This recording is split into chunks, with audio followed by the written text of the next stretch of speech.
This is Dan Jurgens, and if you want to have a good time, keep listening to the Krypton Report.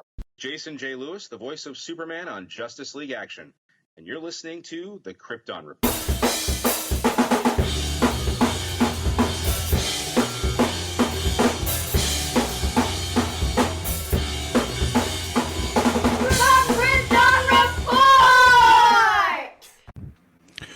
Welcome to the Krypton Report podcast. I am Tyler, the Superman of Blue, the Man of Tomorrow, and with me is my co-host James, the Superman of Red, the Man of Steel, Cole, and we salute to your whatever. Shorts. To shorts. Oh, don't you remember that old show? Yes. Was it Salute Your Shorts? Camp on Awana. We're showing how old we are. Yeah. And also, I'm Tim, the Tool Man Taylor. With me, as always, my James Al Borland.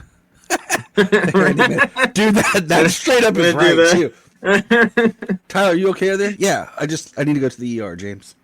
Let's get I don't think so, Tyler.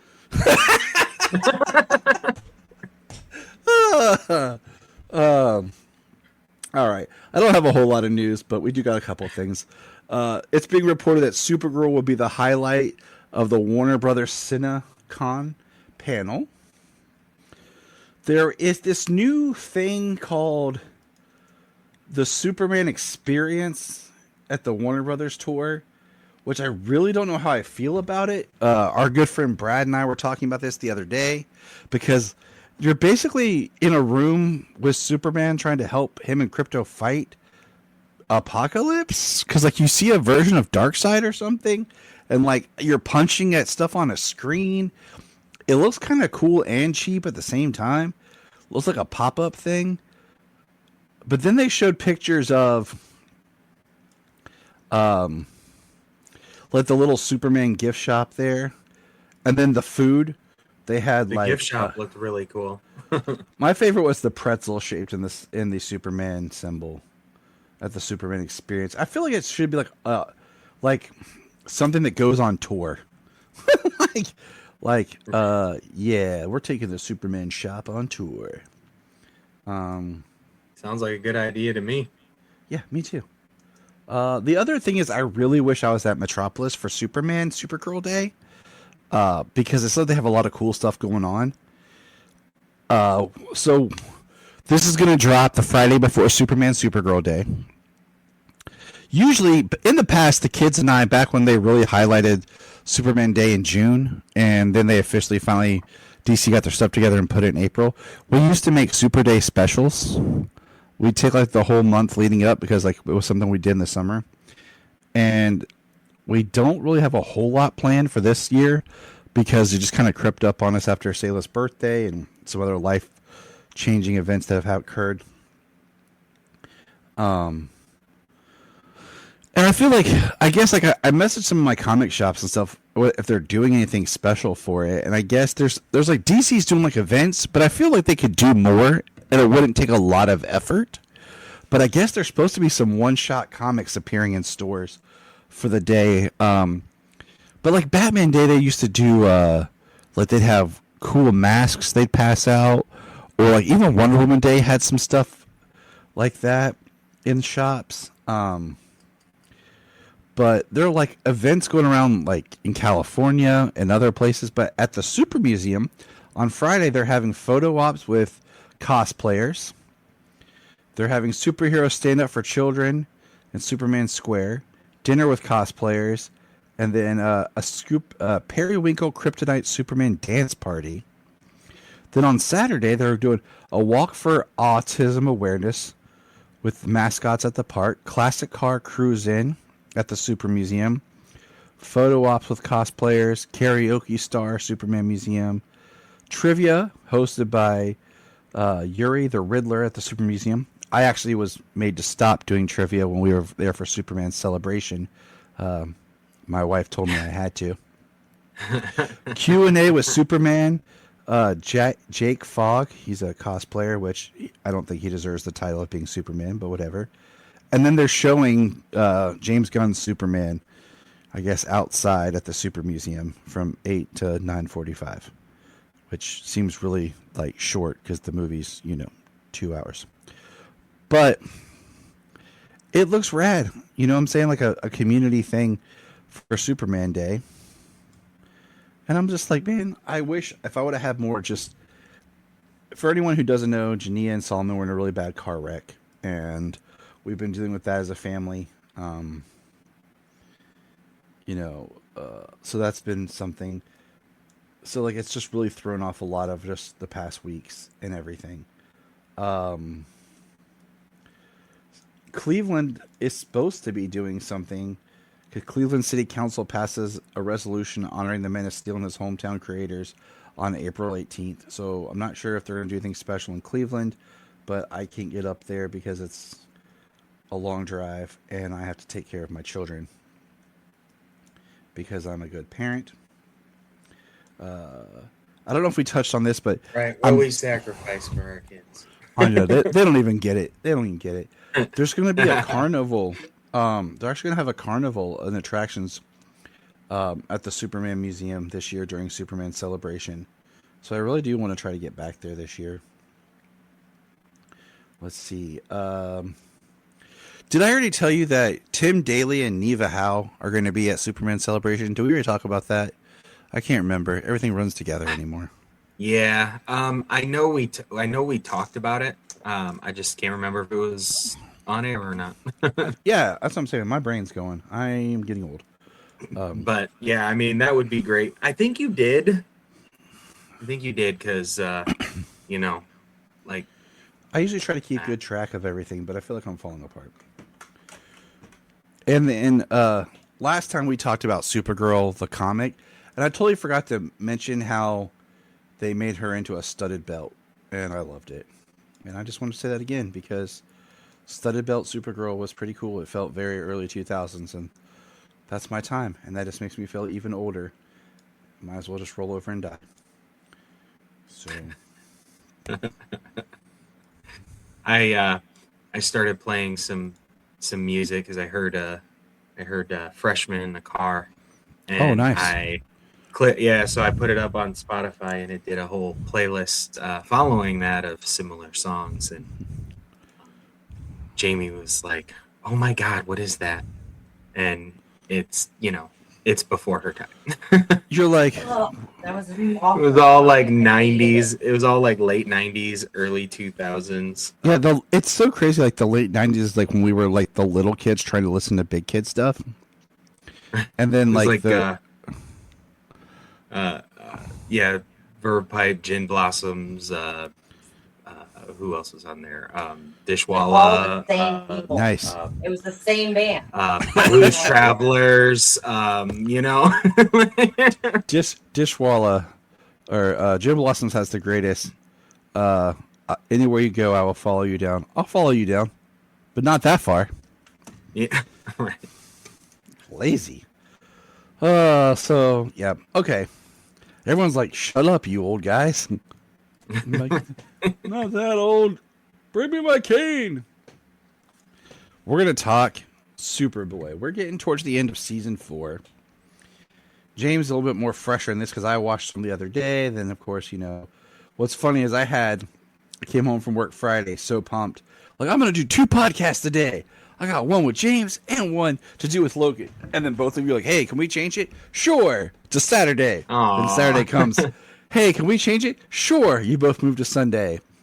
And I'm like, well, poop. I got up in the morning and I looked at stuff and I started thinking about things. I was like, we got storms coming in. I've got only today to get this gardening stuff done out there to move the beds in. And that's why I don't garden. I just say, nah. Okay, speaking of gardening or storms, we watched Twisters with Selah, and she loved it because she's been having this huge thing with storms. And like we were talking about how Glenn Powell should have been Hal Jordan before they made him old on Lanterns. But then I talked about how much cooler would it have been a twist in Twisters is if Glenn Powell was actually the son of Bill Paxton and Helen Hunt's character. And the whole reason he really was like into Kate, part of it is because she reminded him so much of his parents, who died chasing a tornado when he was young. Yeah. Yeah, retconning. I'm awesome. I mean, it seems like a no-brainer on that one. Yeah, because everyone thought, oh, she's the daughter because she looks just like him. But no, let's subvert that crap. And yes, welcome to the Twisters podcast. I am Twister number 1, Tyler the Tornado, and this is James the Jamboree. I don't know. Okay, so we got a couple of Red Tornado. Yeah, the red Tornado. I swear, if I ever write comics, I'm writing Blue Tornado. I swear, he's gonna be my first addition to DC. There you go. West of Alpha Centauri. Superboy is kidnapped by an alien force and taken to a paradise planet near Alpha Centauri. Will he ever return?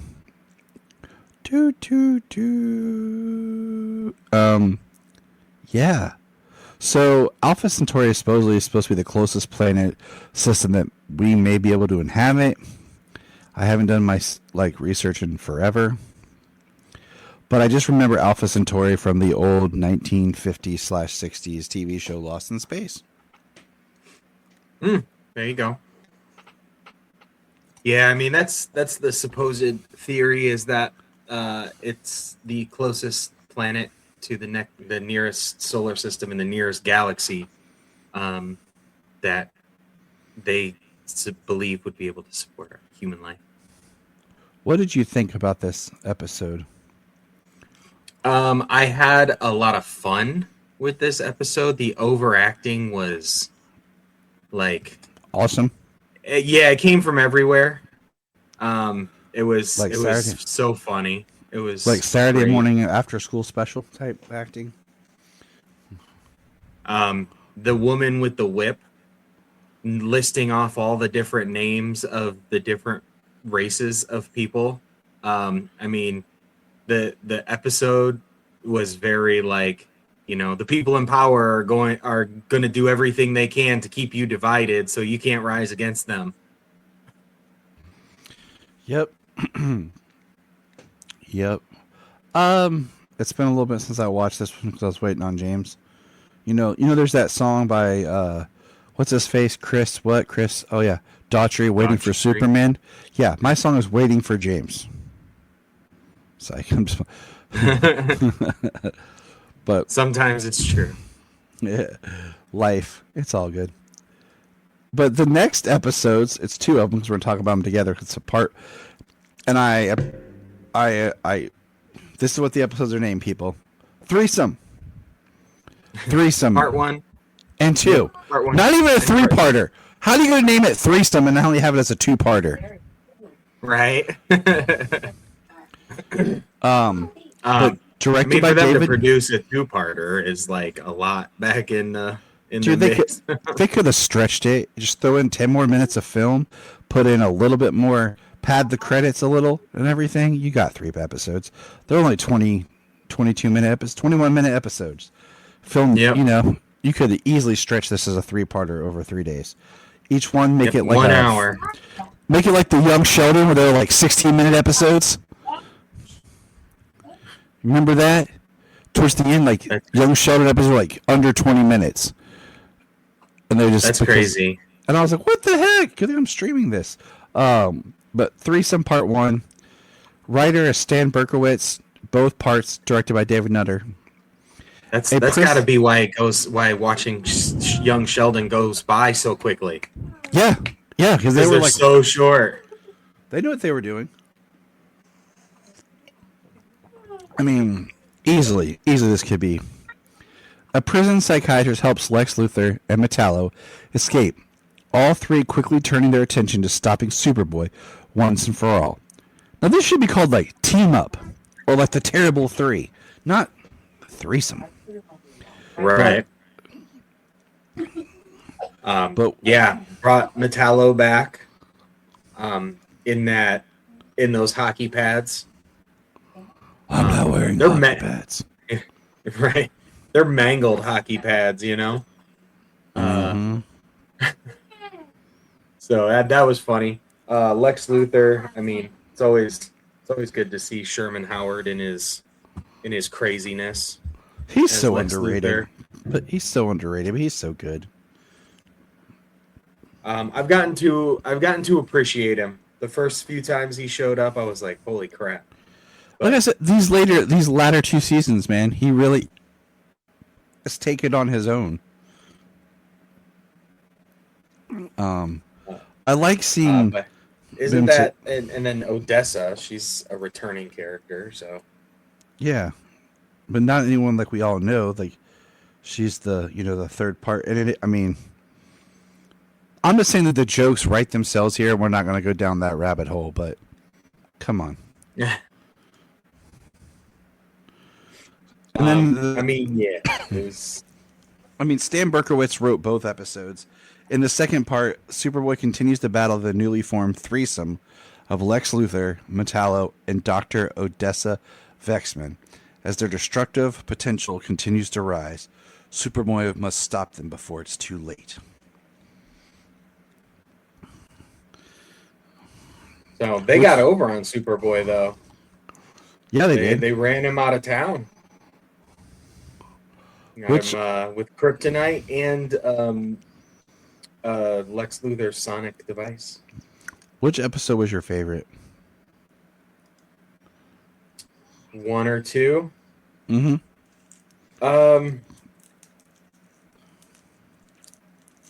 There's a couple of things I like about both. Maybe part 2, because Lana got to throw down. Lana is awesome. And then the last episode we watched was Out of Luck, which is really Superboy continues to battle evil in Out of Luck. Great, most generic summary of all time. And yeah, that's anything. Yeah, that's like Superboy continues to battle evil in threesome. Superboy continues to battle evil in season 1, season 2, season 3. Right. Season 4. I was gonna say, I think they got that with back in the day with the never-ending fight for truth and justice. Yeah. But what did you think of Out of Luck? I enjoyed seeing that we got a returning security guard. That was funny. And him ignoring Superboy while he's holding up a building. Superboy kind of having to yell at him after telling him 3 times. The people. So.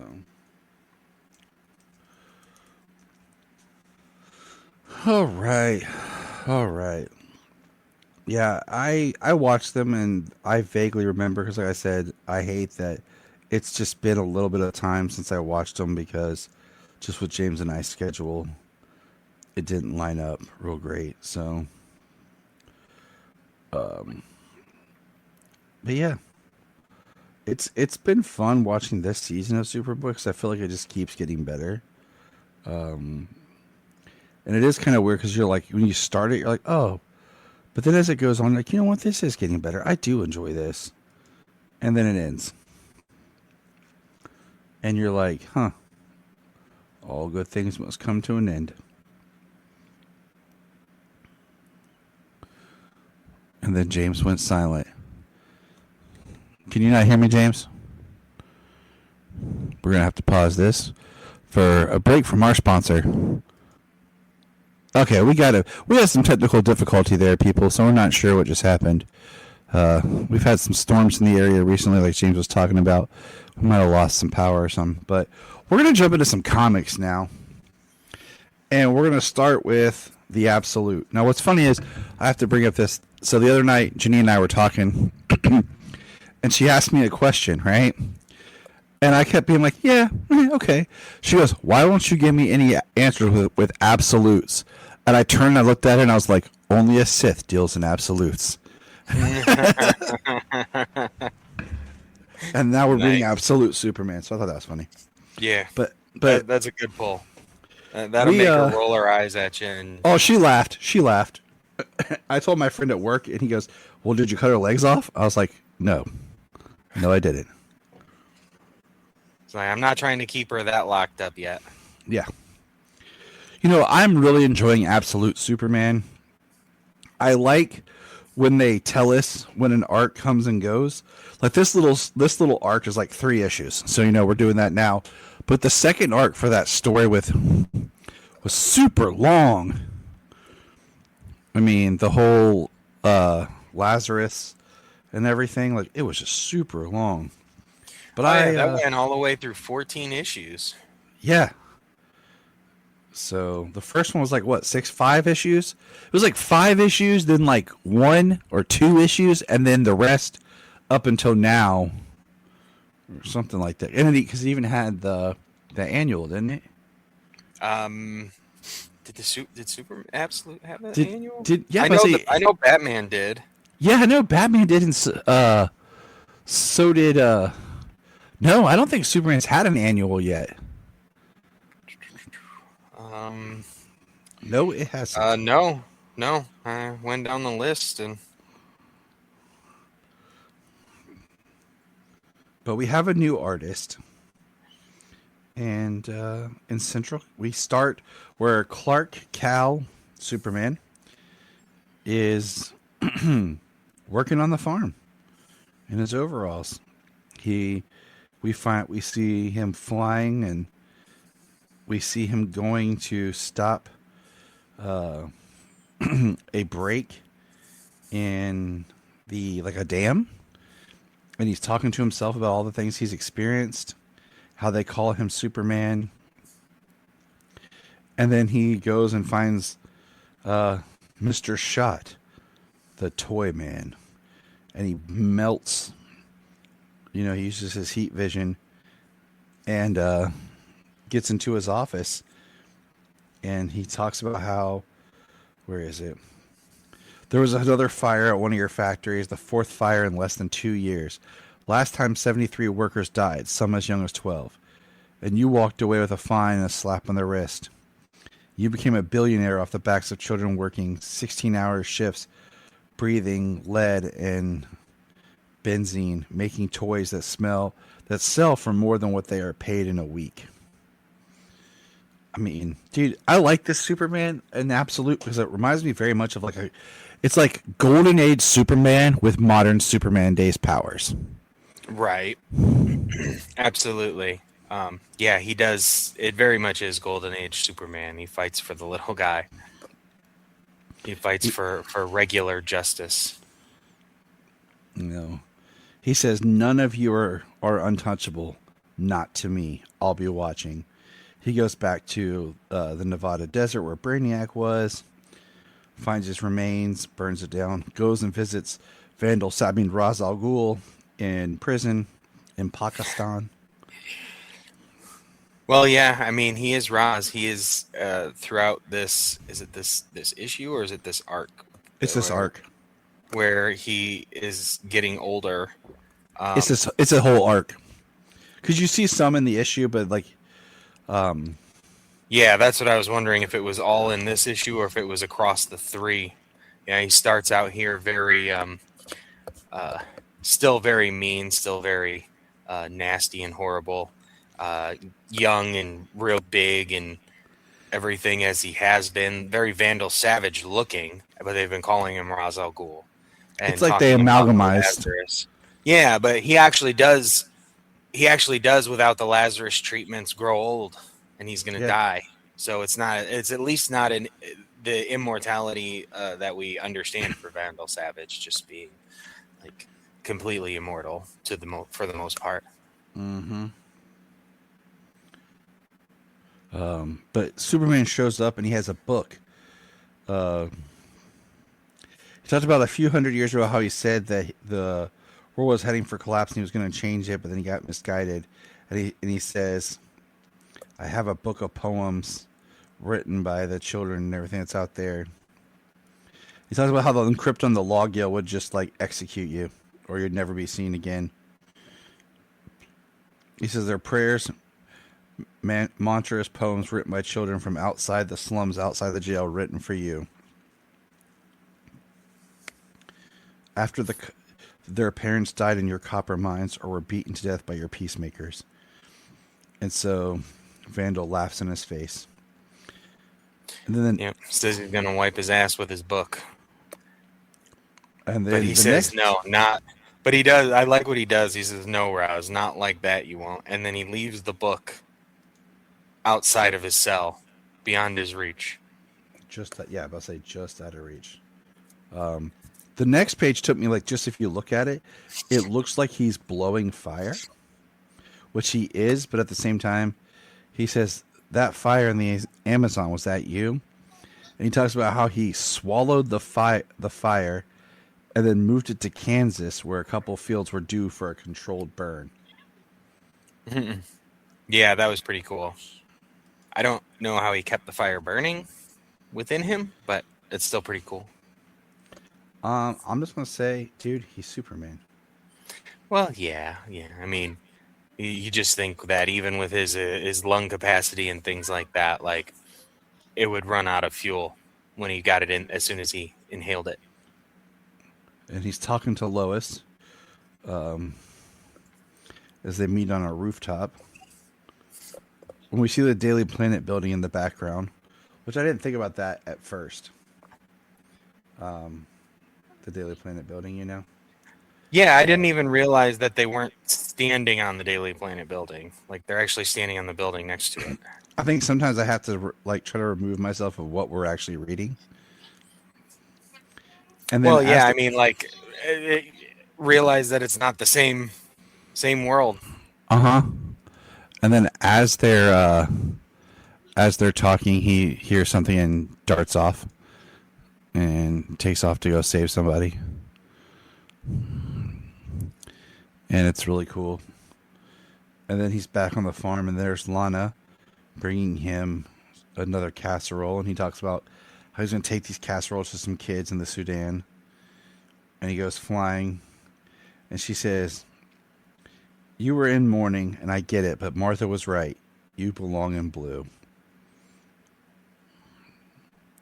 And there's a really cool shot from the artist of him flying, but kind of like bent. And you see how his suit is designed. But this is where we go when he's back at Ra's al Ghul's prison, and he's reading the book to him. And then we see him, the tractor, and he's talking about all the stuff he comes and goes, and he does, and how we see Ra's getting older and older. And during this whole time, while he's getting older and everything, he's being really violent and nasty, talking about how he's going to cut, he's going to gut everybody, the people who read in the book, and so he can feed it to the dogs. He's going to raise the slums to the ground and hang everybody he loves, like, all while he's there reading the poems to him. The next page is my favorite. Like, and I swear that's the same panel. If we go to the one page where the second panel is him reading, and then you go over the bottom one, it's the same thing with just different words. But there's this beautiful part where it says, "There's a child in Thailand, body riddled with cancer, no family. She doesn't want to die alone, staring at the ceiling. So I make sure she doesn't." And we see him holding the child, looking at the mountains. He talks about how he says, "After the child dies in my arms, I spend the next hours alone in the stratosphere, screaming so loud it knocks satellites from orbit, screaming to try to drown out the screams. How long can I endure this?" And this is where we see Ra's really old, and he's actually starting to repeat the poems back. And then we see Clark with some red crystals and things growing in his barn. He says, "I am Kal-El of Krypton, Clark Kent of Kansas, Superman of Earth. They are all me." And then we see Ra's really old, starting to say them. And then the last page with Superman is Hawkman shows up. Absolute Hawkman. And he says, "What the hell do you think you're doing?" And where have we seen Absolute Hawkman before, James? In Absolute Evil, he killed Oliver Queen. Yes, he did. I do love in this how how he's so Superman, how he's so good, so empathetic. Just he cares for everybody. But then the art style is actually really cool in some ways, especially the ways that the cape is being used. Like it's spidered out, looking kind of like Spawn's cape, when it's holding the dam together, when it's holding up the ship that he's rescuing out of the seas, and the collapsing bridge, how it's holding that up as well. It looks really cool. I like how they're using that. And then we have somewhere in Missouri, we have Brainiac walking up to Lex Luthor's house. And it's literally just 1, 2, 3, 4, 5 panels. It says The Never Ending Begins, Part 1 in blue.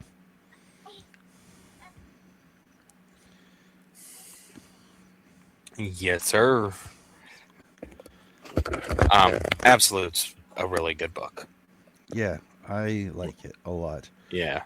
I really can't wait for the next issue because I really want to see how they're doing Absolute Shazam, which I don't know if it's Shazam or Black Adam, but how they're doing it. Yeah, that'll be cool. We get a kind of tease here. So you want to take it away with this one, James?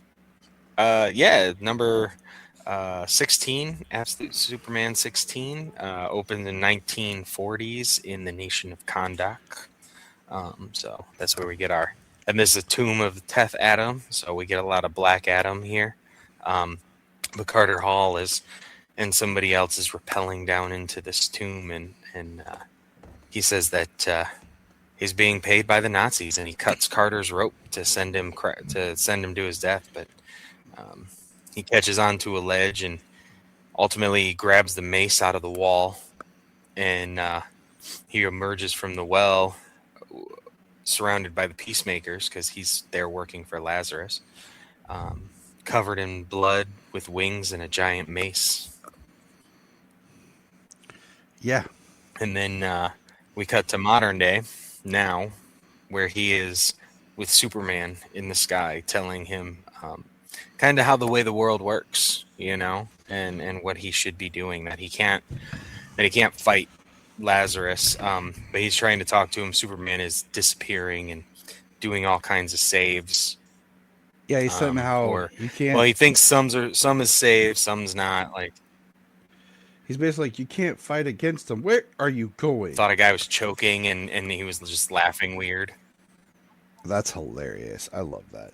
But like, he's basically that old man who's trying to tell you this is how the world really is, Sonny. And you're like, no, it's not. No, it's not. We see his face. He's got bandages like the Mummy, which I like. But then we go to Metropolis, Lazarus, and we see the Peacemakers, and it looks like the Peacemakers attack their own people who are moving a shipment, and all of a sudden we see these red squiggly things going up at this dude. Yeah, I'm not sure what what that is. I mean, it seems horrifying. We know what it is. We just want to spoil it. Looks like they're going in his face. Book. It's like amoeba like looking things. It's like, oh, has it been a while since I read? Yeah, we saw it when it was killing them in. We'll see that. No, we'll see this at the end of the issue. What that is? Back when they first broke into Lazarus. Is it? Okay. Yeah, it's the introduction of our new Superman character. So on the next one, oh, gotcha. Okay, that's what that is. No, that makes sense. It took me a minute to realize it too, so don't feel bad.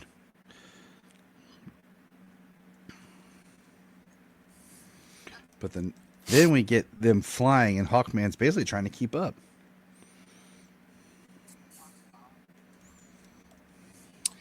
Well, I mean, Hawkman says like, don't do that again. Don't take off, and he snatches him with his cape and drags him with him. Instead of flying off to do whatever, he drags him along for the ride. which is hilariously awesome. Absolutely. And then Lois comes face to face with our absolute Perry White. This is hilarious. So Lois, standing outside where he thinks the Daily Planet, and this dude walks out. He's talking about that used to be the Daily Planet. Now it's like condos. The real planet now exists in this small, crap, dilapidated building. He talks about how he used to be the managing editor on the desk. And then just got fired. Yeah, he says, you know the story. Get rid of the grizzled old news hound who you got to pay a living wage so you can bring in some kid who will work for ramen money. I mean, it's sadly the truth. But that's when we find out it's Perry. Which is like, oh, Perry, yay. Then we're like, oh, dang. But then we find out what, James?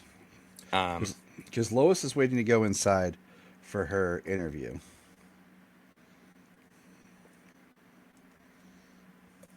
Well, right after that, we get Jimmy Olsen messaging her, oh my God, just got a job at the Daily Planet. Any idea what a Metro desk editor does?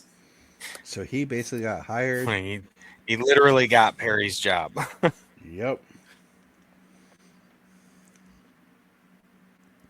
So, yay. Yay, Jimmy. What the heck, Jim? What the heck? And then he says, do you hear a bunch of screaming? Which is freaky.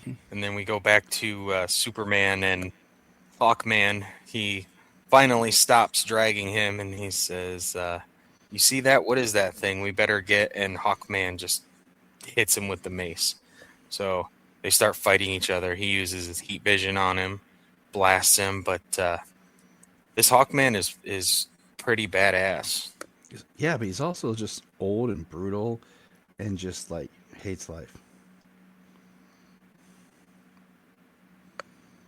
Well, yeah, I mean, he does. His view of the world. He's been working for Lazarus Corp. The way that this world works is, the one thing is Superman kind of doesn't have anybody like he cares about except for everybody.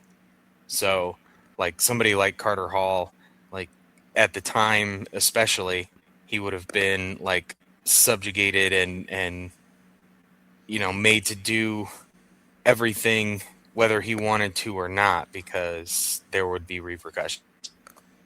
Mm-hmm. Yeah. So, I mean, he is brutal, but he's like pathetic. He said, guess you figured you're so strong you don't got to learn how to actually throw a punch. He says, you're fast, sure, but fast and clumsy is still clumsy. And that is true. I mean, that's where, like, Superman does need to learn how to fight, because it is important that he knows how to actually fight. Just because he's awesome doesn't mean, he can do everything. Oh, yeah, absolutely. Right. Well, he's never had to, and he's never had to fight anybody who could, like, he could spar with on a regular basis, I mean, that's a kind of a long time thing over the comics where Batman and Wonder Woman like train Superman to actually fight. Yep. Unless, like he travels the world and learns kung fu from masters all over the world. I mean, I think that's cool. I'm completely down with that. So, but yeah. But then they're fighting. But he says, we've got Project Parasite. Yeah, he makes a comment about, he don't have the powers now, and then we see a giant four-mouthed monster. That's Project Parasite, which is what we saw released earlier. And Yeah, what the Peacemakers released. And yeah, it's pretty messed up.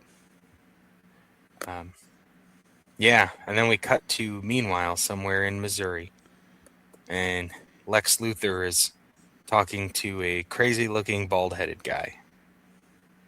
He's trying to basically recruit him, kind of. Mm-hmm. And Lex says no, and he doesn't want to be. He doesn't want to do that. He doesn't want to work with that. It'd take him away from his family. And then he transforms into Brainiac. Yeah. Yes, he does. With some massive chainsaw arms. And it's like a kid's. It's his birthday party. We see his neighbors and his friends, family. And it's like a very nice Lex. And he talks about how he's seen Lex Luthor throughout the multiverse, and Lex Luthor does this, and he's like, you blah blah blah, and and the guy's like, oh no, thank you, and it is not good. Yeah, he says, my name is Brainiac, and I am told I can be quite motivating. Let's get started. And that is where this issue ends. So now we will take it to the third. I was like, holy crap. Yeah, no, I was like, holy crap here. I was like, oh, dear God, with the next one. So let's take it down to Paradise City.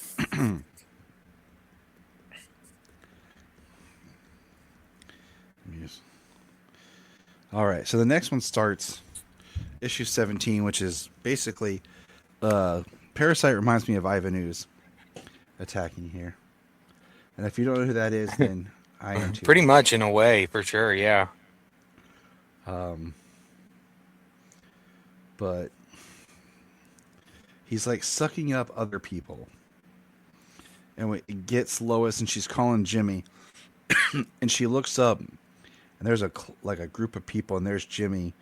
And he's like got purple inside him. And he's basically saying, kill me. Yeah.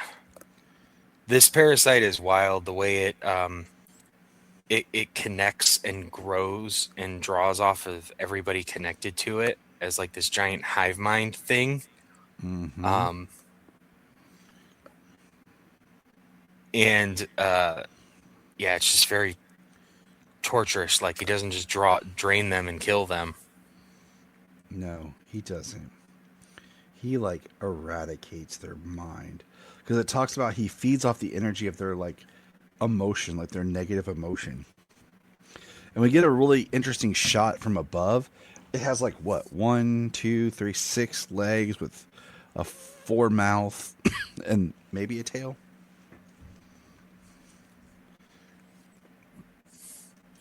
Well, I mean, it's kind of got this insectoid almost form, but this alien insectoid almost form, but like it blobs out there as well.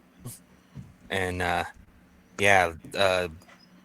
Superman frees Lois, and she says it wants you at your most terrified, like your body pumping itself full of adrenaline and endorphins so it can guzzle your energy like a jug of high octane gasoline. Mm-hmm. And he's just kind of like what? It's a living nightmare, which is crazy. So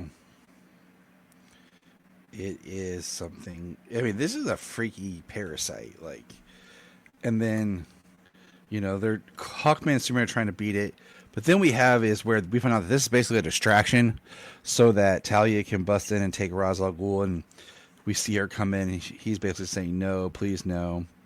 And she's demanding that we are the mightiest demon's head. You are coming with me. And then he eventually is like, okay. He just kind of gives up. Like, okay. Sure, daughter. And Superman saves Lois. But then he decides he's basically going to let Parasite take him. But while trapped inside the mines, he basically visits everybody in like a different form, because now he's in their mind, and this is how he figures out who, what's his face really is. Hawkman. You know, he sees who Hawkman truly is. Yeah. Right. Because he calls him out. He's like, and he does the same thing for everybody. So the only one we get to see is like him in Carter's mind, but he gets to talk. He tells us what's happening, telling Carter what's happening, where he's in everybody else's mind, just like he's in his. And just by making everybody calm down and feel comforted and safe, it has the parasite with them. yeah. And that's how you do it when you're Superman.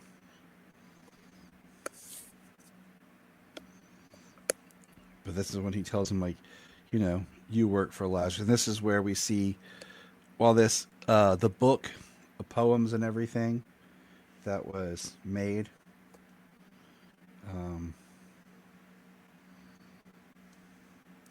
for Ra's al Ghul. For Roz. Yeah, he leaves it. Yeah, he does. He leaves it with care, and he does say, "Apologies, Superman, but we are who we are."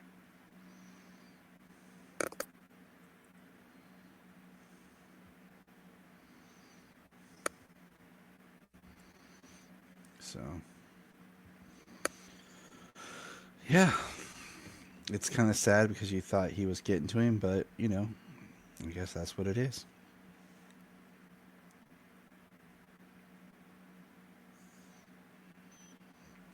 And he tells. Yep. He tells. But while he was inside of Parasite. Oh, go ahead. No, go ahead. Go for it. You got this. When he's inside Parasite and he's talking to Carter, he tells him, hold on. Crazy delay. Like, I don't know. Seems like you're not hearing me forever. Yeah. And you're cutting out a whole lot. We apologize, dear listeners. Something's going on. But if you hold tight, James will be right back with some smooth jazz.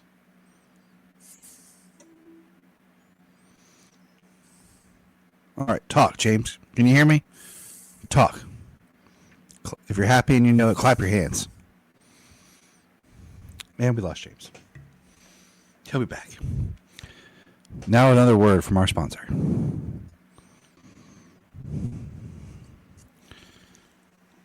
And we're back. That was a great sponsor break. Okay, James, let's finish up this book. What we got?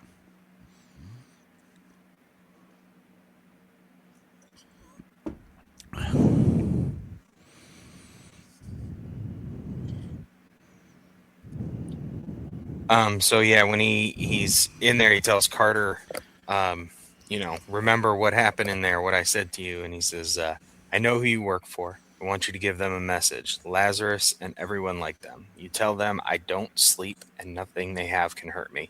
Tell them my senses stretch for miles and I'm as strong as the sun. And you tell them I'm coming. And he says, yeah, I remember. Said and Superman quotes him, the way of this world was written in stone. That's what you said. Like it was something immutable. Afraid of a bit of stone when all this time you could move mountains. Tell the people you work for that I'm not U-Haul, that Superman's not for sale. And Hawkman calls, says, Talia, this is Hawkman.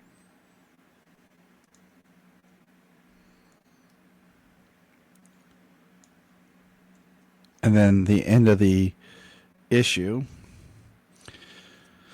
is we're back in Missouri. We see the house, and then we see Lex with his eyes peeled open, his nose open, his mouth, and he says, please stop. And we see blood, and we see Brainiac with his chainsaw hands basically saying, what happens next will be up to you. I hope you won't squander the work we've done today. Seize the opportunity, Lex Luthor, I beg you.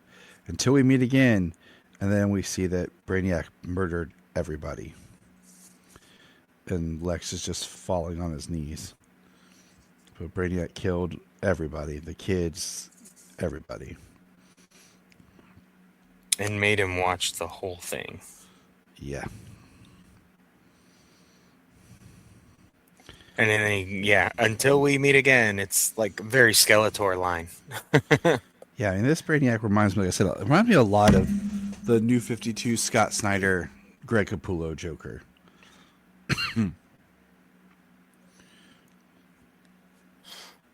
Right.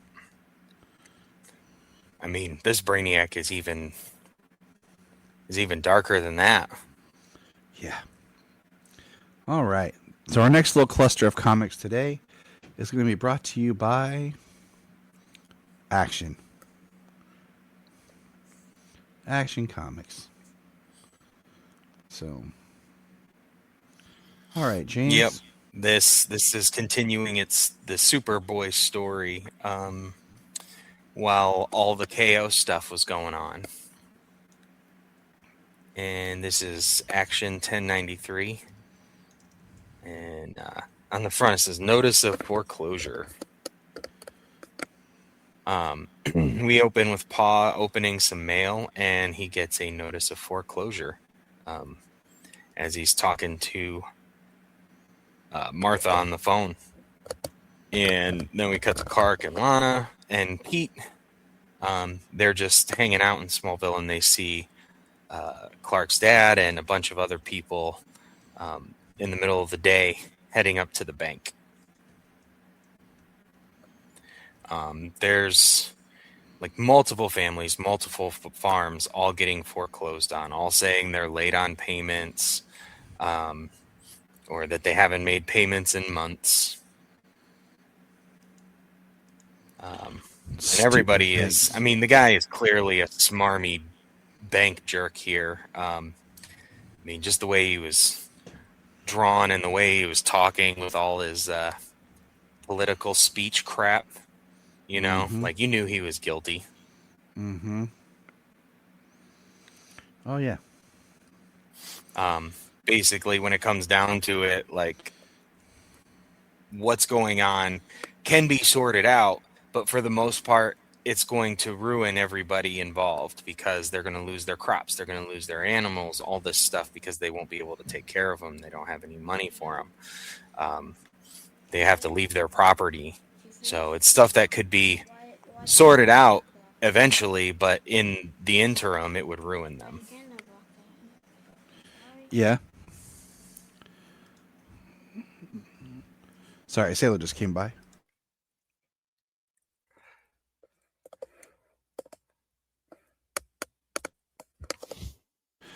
But yeah, continue, James.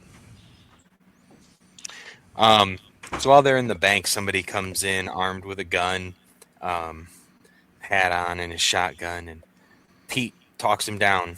Knows exactly who he is from his eyes, from his voice, from his hat. Talks him down, but you know, and it says Parmenter, the man from the bank, says didn't even press charges, and Clark, as Superboy, kind of, you know, to help everybody out, he ends up flying into an old gold mine and an old abandoned gold mine, and was able to take chunks of gold. And he did it. He's not stealing it. It's just there for him to find. He's able to use it. But he's using his powers for personal gain. You know, something that he would benefit from. And he's like, it's a gift. It's not. So he's young and he's having a hard time dealing with the fact that he can help and save his family, but and everybody else. But, which are good lessons. His parents are more interested in teaching him. Yeah, teaching him a good lesson about what he can do with his powers if he were to begin taking shortcuts in life.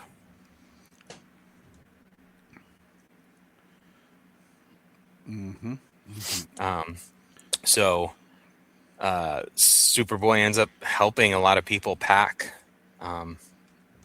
and start moving out because their farms are being helping people move out, and somebody doesn't want to leave. He even pulls a gun on the police. Startled him, and that's why he fired. So he wasn't shooting at anybody. He's just telling everybody get off his land. I mean, if your family's lived on land for 6 generations, that's complete and utter bullshit that anybody can take it from you. Yeah, I mean, unless you're, that is ridiculous. If you're the Kents from Smallville who somehow are still paying on the farm, I think we got more problems about management, but whatever. Right. Well, I mean, I know farms the way that they have to invest up front for the year for everything when it comes to equipment, things like that. All of that is an investment that's supposed to pay off on the back end. Yeah. But there is no back end right now. So, I mean, at some point you're always kind of invested, and you can lose out on a lot, I'm sure. But yeah, so Superboy ends up going to the main office in Metropolis and wants to talk to Parmenter's boss, and he ends up, he talks to Parmenter's boss, and then he ends up going to the bank in Smallville to talk to Parmenter, and he snoops in his desk, and he tells everybody that there's evidence that he has evidence that there are contracts that he doesn't want, that Parmenter doesn't want them to see with Stag Industries for development, and they were signed 5 months ago. And so Parmenter basically goes and outs himself by getting all of his contracts and anything else, anything from his paper trail to get out of there. And his boss shows up, so like it was all set up so he could get caught. Yep. Yes, it is. It was really smart. Like, that's the best way for him to do that. And then he becomes a teenage boy and eats. And eats. And eats. Oh, I can't tell you how many times, and like I don't even know where I've been told or asked, where do you put it? Or asked if I had a hollow leg or something like that. Yeah, you're like, it just turns to it just what do you call it? It just creates it digests the moment it hits you. There you go. God, I can't talk. And then we end in a place called Medora. And some military people are calling General Lane asking for reinforcements. And next, our Superboy at War. Yeah, we are. All right, let's get over to Superboy at War. Bring it up. Do-do-do. Yeah, Superman Action Comics 1094. I am loving the Action Comics run right now. So, our Superboy at War says Smallville many years ago, and I love that it's like Clark, like looking back on life.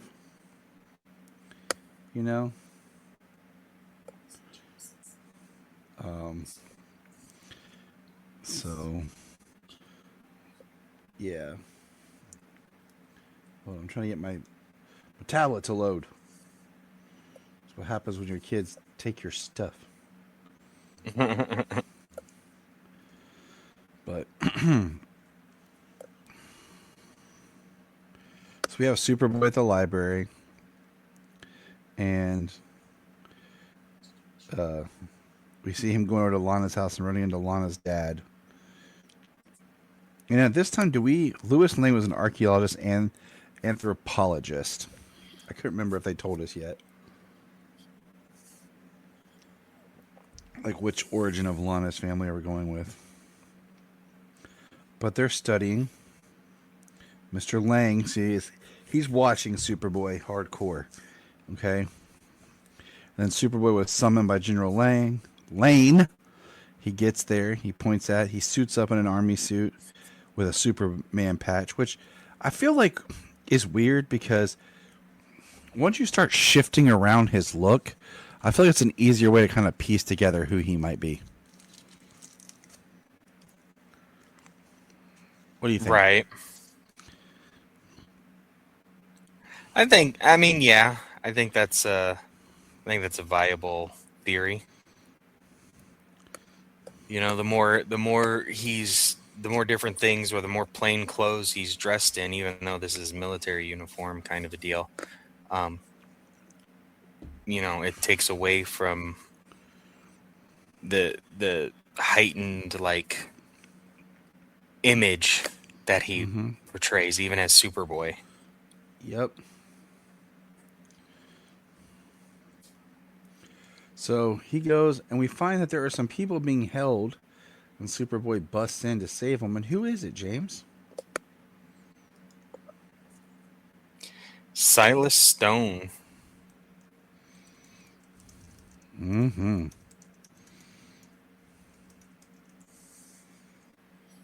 Yep.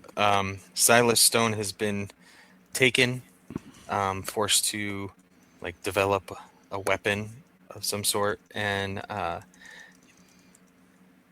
groups of military have gone in to get him out of there, but they couldn't. They've all been taken down. We see that a pilot was killed. Superboy does his best to save people.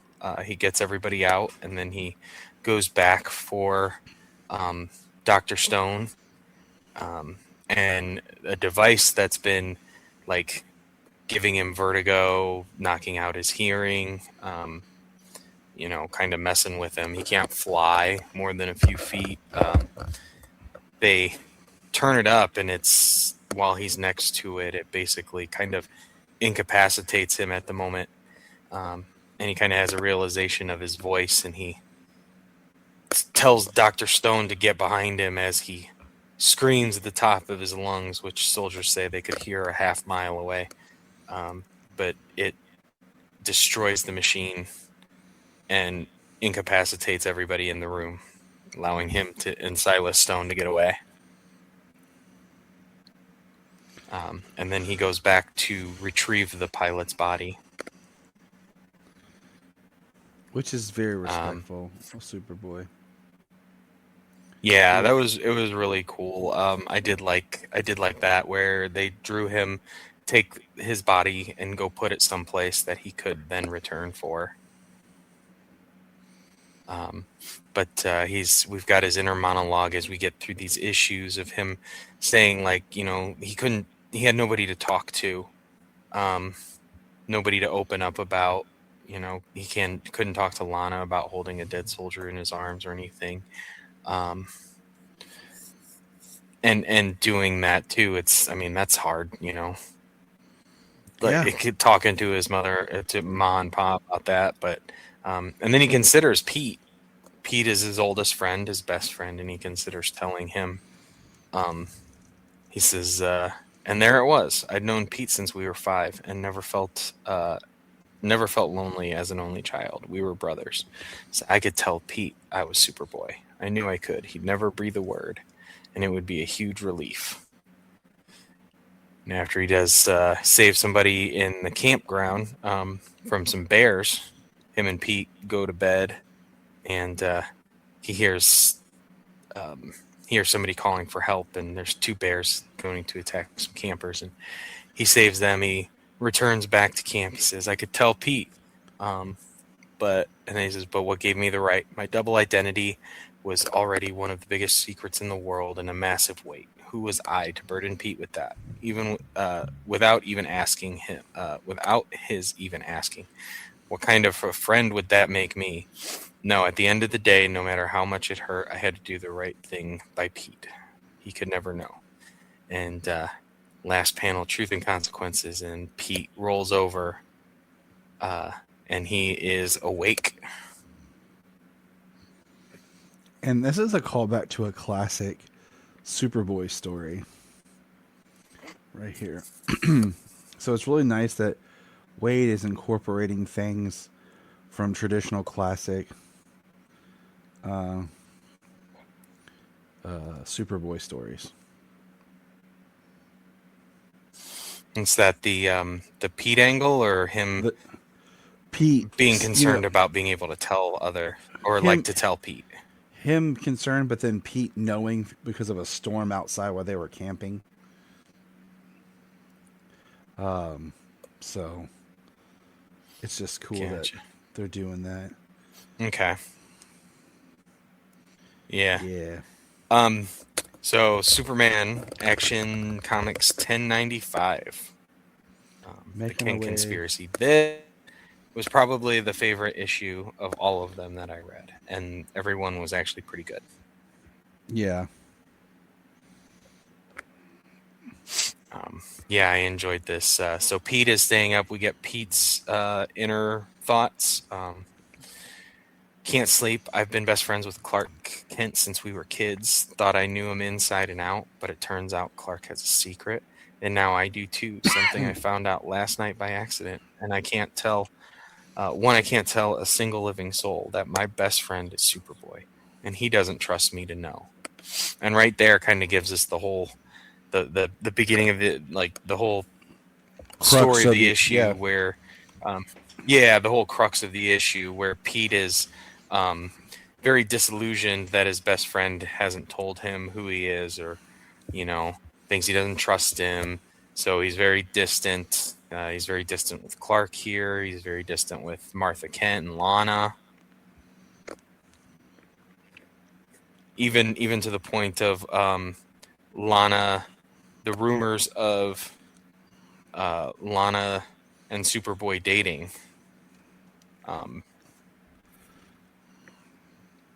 Which he knows isn't true. Which he knows is not true, and doesn't, and definitely knows that Lana doesn't know either,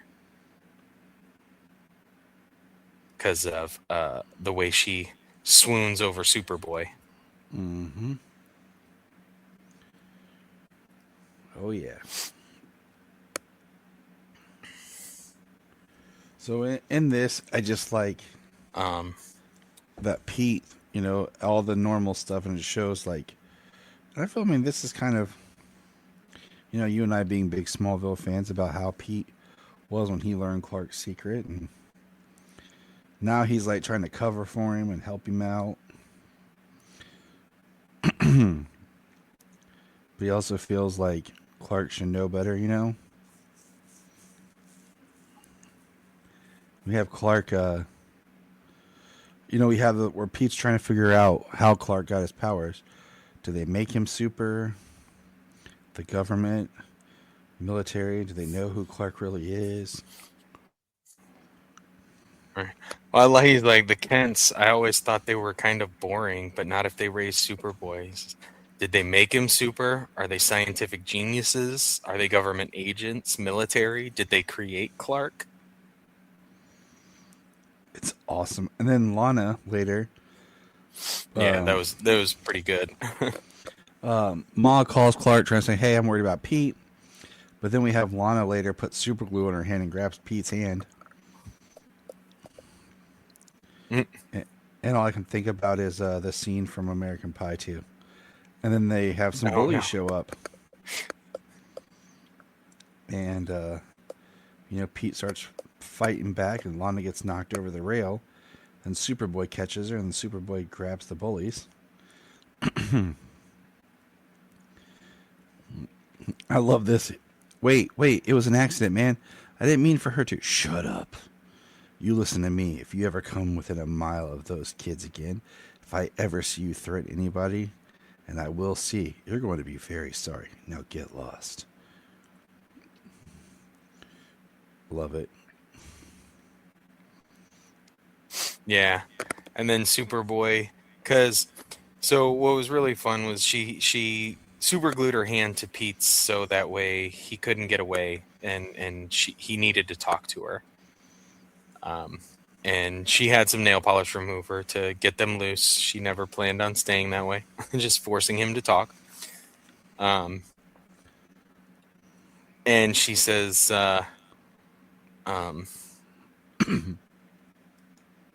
you know, is this someone doing something bad? No, this is a good person. Wouldn't hurt a fly. Are they in trouble? No.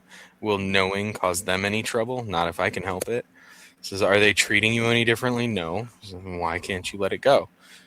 And then just, saying that people have a good reason, and using something that Pete did in an earlier issue with the character Curtis we see here in this issue earlier, who was getting bullied, but said you kept his secret.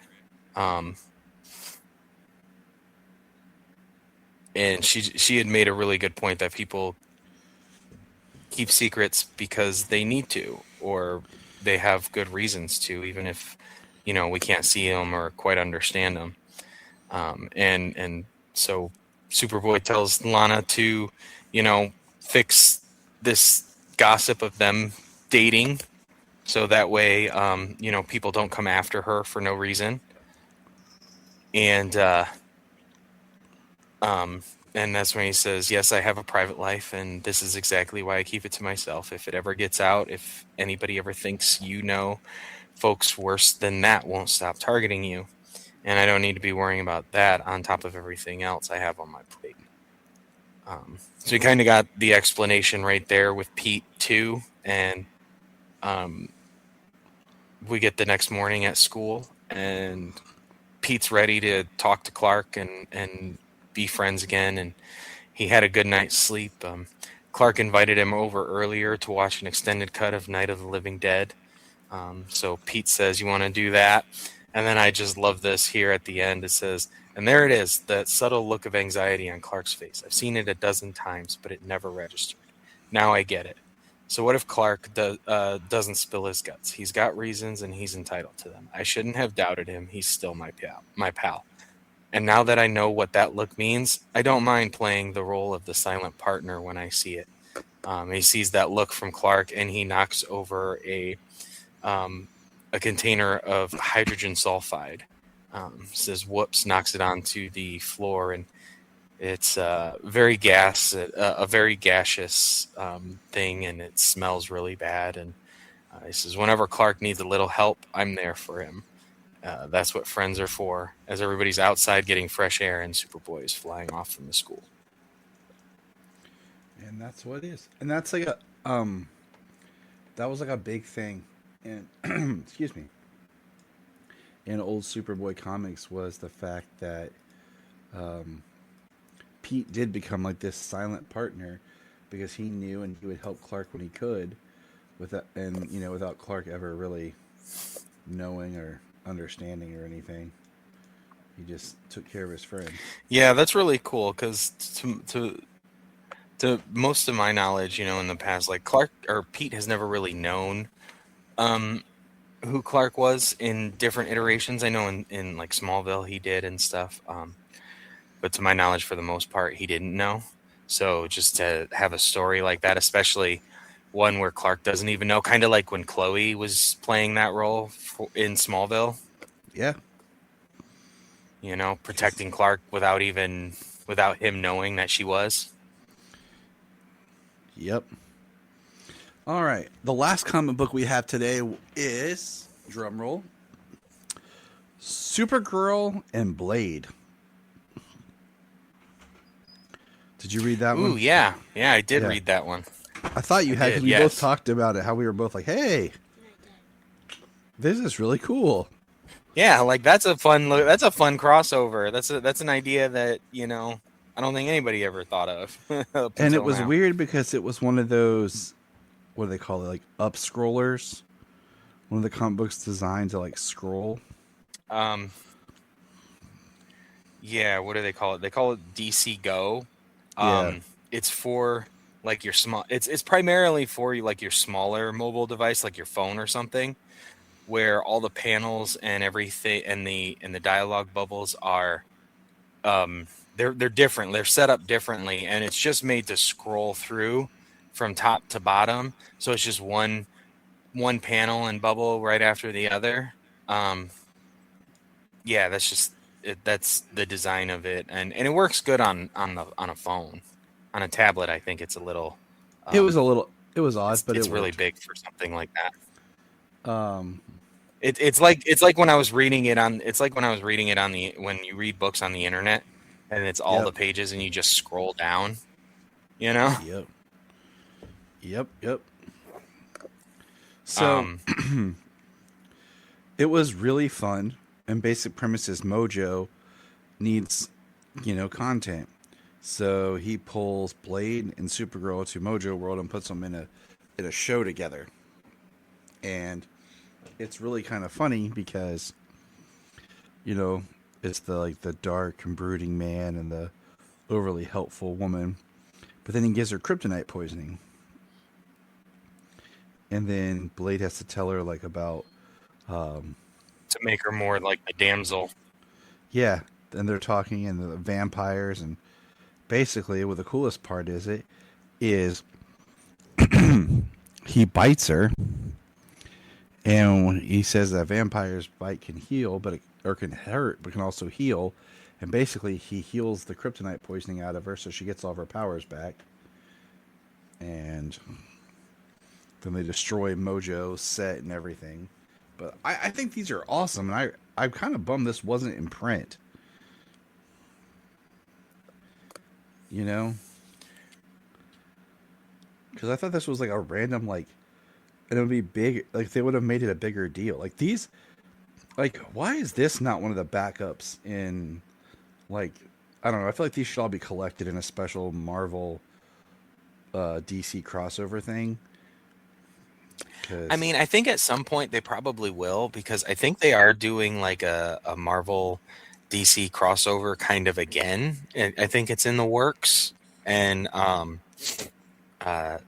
think that's why we got Batman and Deadpool, and Superman and Spider-Man, and then now this.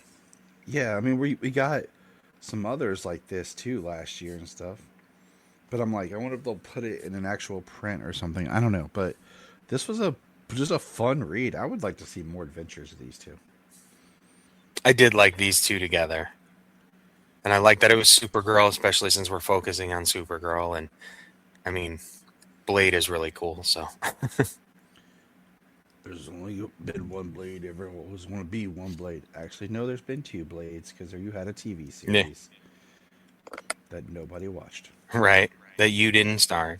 No, it was funny though to see Kara after she got healed, just to destroy Mojo's studios and whatnot, and force him to send them back, so she'd stop destroying all of his content. Yep. Mojo is weird ass character. But yeah, that's all we got this month, or this week, not month. Man, I'm tired. But yeah. I am digging these comics. And sorry for any audio trouble. Yeah, we had a lot of audio trouble. So if we feel a little out of it, we've had to stop, go, refresh. Not sure what's going on. But we appreciate you guys listening. Like delays and everything, so. You guys have a good night. And remember, look up in the sky! Thank you for checking out the Krypton Report. Please click our link tree in the show notes to follow us on your favorite social media platform. We have a $1 Patreon, just $1 a month to keep us going. And in return, you get exclusive shows and specials. If you want to join us on an episode, send us an email or message. Hi, this is David Patrick Wilson. I played Superman, Clark Kent, in the television production of It's a Bird, It's a Plane. Enjoying every minute of being right here on the Krypton Report.